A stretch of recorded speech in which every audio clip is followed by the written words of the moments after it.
Top quality और consistent performance के लिए सिर्फ सिल्वर पंप नाम याद रखना।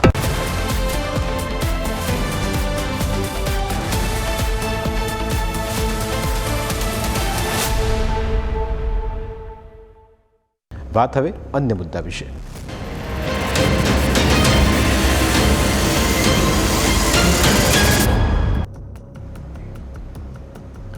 सामान्य जनता માટે હવે મોંઘવારીનો ડામ અસહ્ય બની રહ્યો છે। મોટી મોટી કંપનીઓ પોતાના ફાયદા માટે વિવિધ ચીજ વસ્તુના ભાવ એ હદે વધારી રહી છે કે સામાન્ય માણસ માટે ઘર ચલાવવું મુશ્કેલ બની ગયું છે।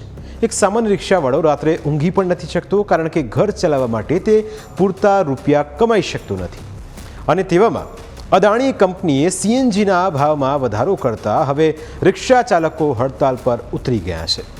રિક્ષા ચાલક એકતા યુનિયને આપેલી 5 અને 6 ઓગસ્ટ એમ 2 દિવસની હડતાલને પ્રથમ દિવસે મિશ્ર પ્રતિસાદ મળ્યો।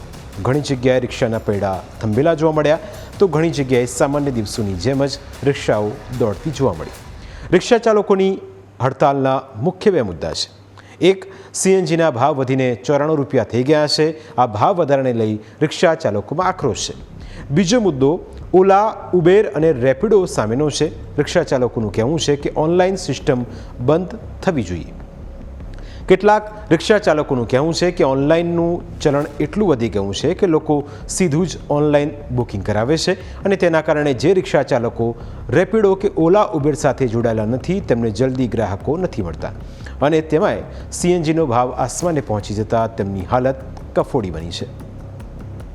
ગેસનો ભાવ નડે નહીં, તમે ઓલા ઉબેર સામે લડત લડો। આપણે સરકાર સામે લડત નહીં લડવાની છે, ઓલા ઉબેર સામે લડત લડો તમે કે એમને કહો કે ભાવ બળાવે। સરકાર બળાવે છે 20-25 રૂપિયા, તો અમને કેમ નહીં પોસાતું 20-25 રૂપિયા? એમને ભાવ બળાવવો જોઈએ, એમને ધંધો કરવાનો છે। આપણે એકલા નહીં કમાવતા, ઓલા ઉબેર રેપિડો બી કમાવે છે। તમે એપ્લિકેશન બધા મળીને બંધ કરો તો એનો ફાયદો થશે। હડતાલ પાડવાથી કંઈ મતલબ નહીં થાય। ઓલા ઉબેર ટોટલ તમે બંધ કરી દો 2 દિવસ માટે, એમને પોતા નુકસાન છે। એક ગાડી પાછળ 25 રૂપિયા કમાવે છે, તો અમદાવાદમાં કેટલી ગાડીઓ છે? તમે બંધ કરશો તો એને બી નુકસાન થશે।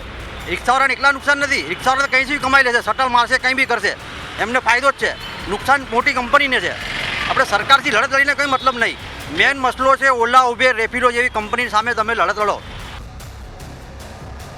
તો બીજી તરફ કેટલાક રિક્ષા ચાલકોનું કહેવું છે કે ગેસના ભાવ વધવાના કારણે તેમની આવક ઉપર મોટી અસર પડી છે।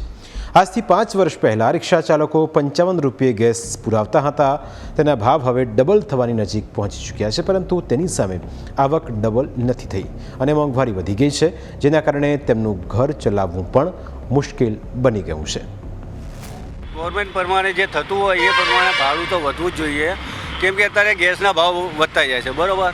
હવે અમે ગેસ ખાલી તો આમ ફરીએ તો અમારું ગેસ તો આમ જ 100 રૂપિયાનું તો આમ જ જતું રહે, બરાબર।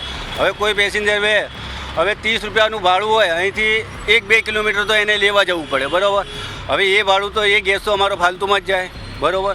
તો અમારે મિનિમમ ઓછામાં ઓછા 5 થી 6 રૂપિયા ભાડું વધે ને તો અમને ક્યાંક પોસાવે। धंधा बिल्कुल नहीं है, इतनी मार पड़ रही है कि क्या कमावे, क्या गैस भरावे, क्या घर लेके जावे, क्या बच्चों को पढ़ावे।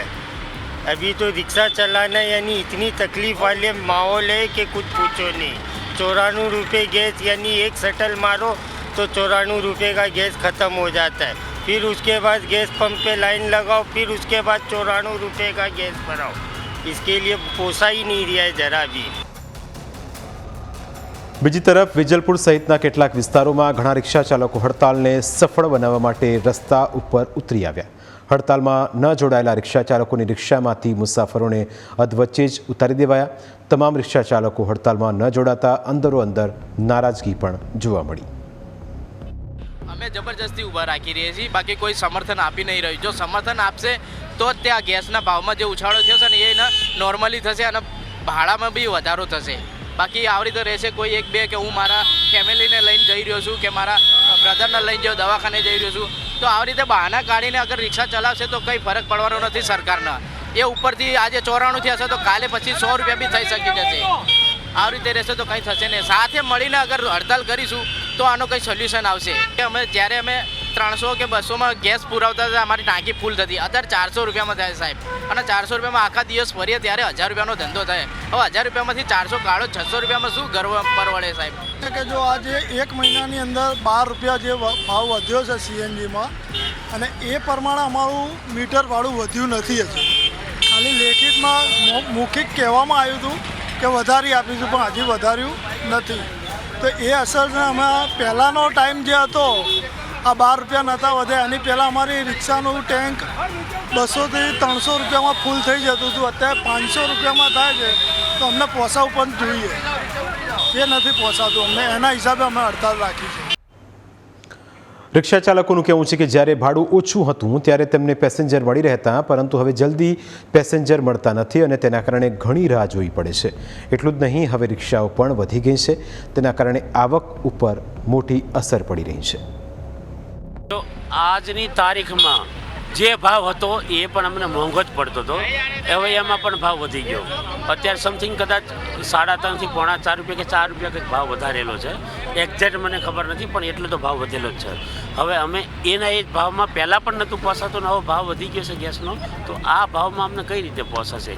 અમારે પણ ઘર પરિવાર છે, અમારે ઘર સાચવવાનું છે. 12 કલાક કામ કરી ત્યારે માંડ 500-700 રૂપિયા કમાય છે, તો કઈ રીતે અમારું ઘર હાલ છે? હું જ્યારે રિક્ષા ચલાવતો 2006માં ચાલુ કરી હતી મેં રિક્ષા, ત્યારે 22 રૂપિયા કિલો હતો ગેસ. અત્યારે 94 રૂપિયા થઈ ગયો છે. બહુ તકલીફ પડે છે. ઘરના ભાડા, રિક્ષાના ભાડા, સ્કૂલ ફી બધું તકલીફ પડે છે, ને ઘર ચલાવવું બહુ મુશ્કેલ છે.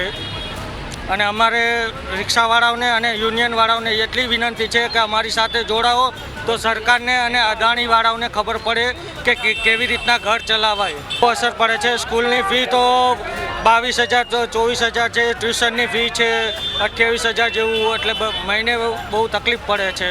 મહિનો કાઢવો બહુ તકલીફ પડે છે. ઘર ચલાવવું પણ મોંઘું પડી ગયું છે, કારણ કે હવે જો દાડે ખર્ચા વધતા જાય છે અને ભાવ પણ વધારો થતો જાય છે. આજે 90 રૂપિયા હતા, હવે જો સીધા 5 રૂપિયાનો વધારો કરી દીધો. ભાડાનું કોઈ 25 રૂપિયા કર્યા પણ કોઈ મિનિમમ ફેર પડતો નથી.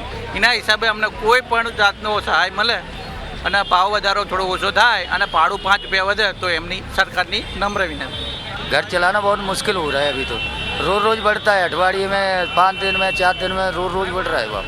तो सबका रेट बढ़ रहा है, तो हमारा भी बढ़ना चाहिए ना भाई. सरकार से यही विनती है, हम लोगों का भी थोड़ा ध्यान रखें, ख्याल रखें. રિક્ષા ચાલકો આખો દિવસ રિક્ષા ચલાવે છે, છતાં તેમને વધારે રૂપિયા નથી મળતા. વધુ ખર્ચ બાદ કરતાં એક રિક્ષા ચાલક દિવસના 700થી 800 રૂપિયા કમાય તો મહિનાના 21,000થી 24,000ની એવરેજ બેસે. હવે તમે વિચારો કે આજની મોંઘવારી પ્રમાણે આટલા રૂપિયામાં ઘર કેવી રીતે ચાલે?